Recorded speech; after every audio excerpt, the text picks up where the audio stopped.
जय श्री राधे। पूज्य श्री सद्गुरुदेव भगवान के चरणों में प्रणाम। एक साधक ने एक घटना बताई।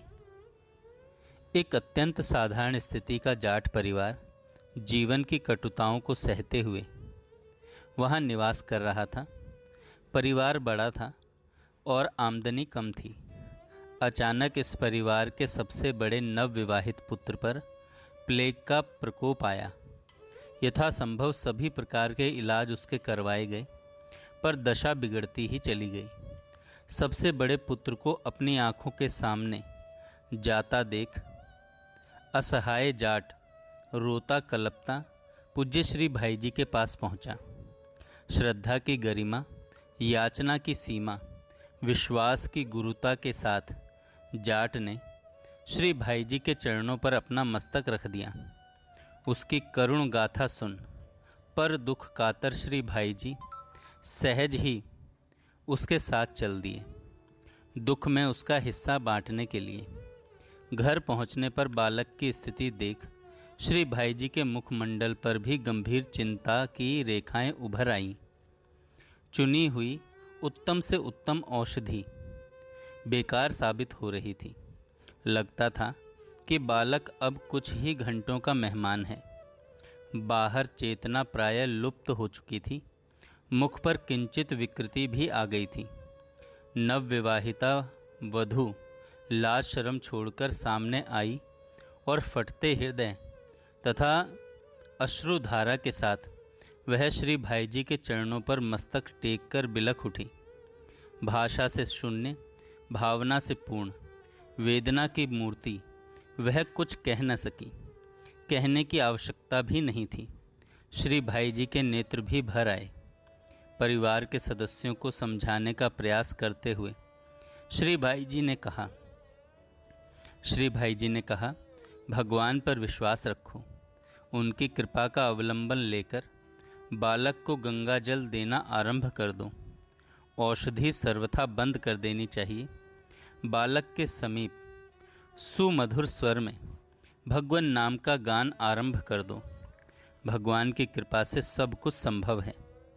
इतना कहकर स्वयं श्री भाई जी वहाँ बैठ गए। सुमधुर स्वर में उन्होंने नाम ध्वनि आरंभ कर दी। गंगा जल भी मंगवाया गया। श्री भाई जी ने स्वयं अपने हाथों से उसे गंगा जल दिया। कुछ देर तक बैठने के बाद श्री भाई जी जाने लगे। जाते जाते उन्होंने पुनः कहा, भगवान की कृपा पर विश्वास करके भगवान का नाम इसे सुनाते रहो। बीच बीच में बालक जब भी पानी मांगे उसे गंगा जल ही देना। भगवान की कृपा में अद्भुत शक्ति है। श्री भाई जी घर लौट आए।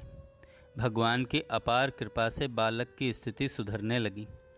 कुछ ही घंटों बाद बालक की चेतना लौट आई। वह सबको पहचानने लगा। अब उसके जीवन की आशा हो गई। उपचार के साथ प्रार्थना चलती रही। श्री भाई जी बराबर उसकी संभाल करते रहे। कुछ दिनों में वह निरोग हो गया। बालक जब चलने फिरने योग्य हो गया, तब जाट अपने पूरे परिवार सहित श्री भाई जी के निवास स्थान पर पहुंचा। प्रत्येक का रोम रोम पुलकित था। प्रसन्नता में सारे के सारे डूबे हुए थे। कृतज्ञता के शब्द तो उनके पास थे ही नहीं। आनंद के अश्रु बहाते हुए जाट ने श्री भाई जी के चरण पकड़ लिए। उनकी प्रसन्नता को देख श्री भाई जी का हृदय भी प्रफुल्लित था। प्यार भरे आतिथ्य के बाद श्री भाई जी ने कहा, मुझ में कुछ भी नहीं है। यह सब तो प्रभु की कृपा है। आप लोगों की प्रार्थना में सच्चाई थी और प्रभु तो करुणा वर्णालय हैं ही। उन पर निरंतर विश्वास बढ़ाते रहिए और मुझे भी ऐसा आशीर्वाद दीजिए कि मेरे हृदय में भी उनके प्रति प्रेम दृढ़तम होता चला जाए। मैं तो किसी योग्य ही नहीं हूँ। जाट परिवार हार्दिक कृतज्ञता प्रकट करके चला गया, पर परिवार का प्रत्येक सदस्य ले गया अपने साथ एक ऐसी अनुपम निधि जिससे भव रोग को भी सहज रूप में ही शमन किया जा सकता है। भगवत प्रार्थना पर विश्वास। सचमुच प्रार्थना ऐसी ही चमत्कारिणी है। करुणा सागर प्रभु भी विवश हो जाते हैं उन्हें भी वह करुण पुकार सुननी ही पड़ती है। जय श्री राधे। जय श्री राधे। पूज्य श्री सद्गुरुदेव भगवान के चरणों में प्रणाम। एक साधक ने एक घटना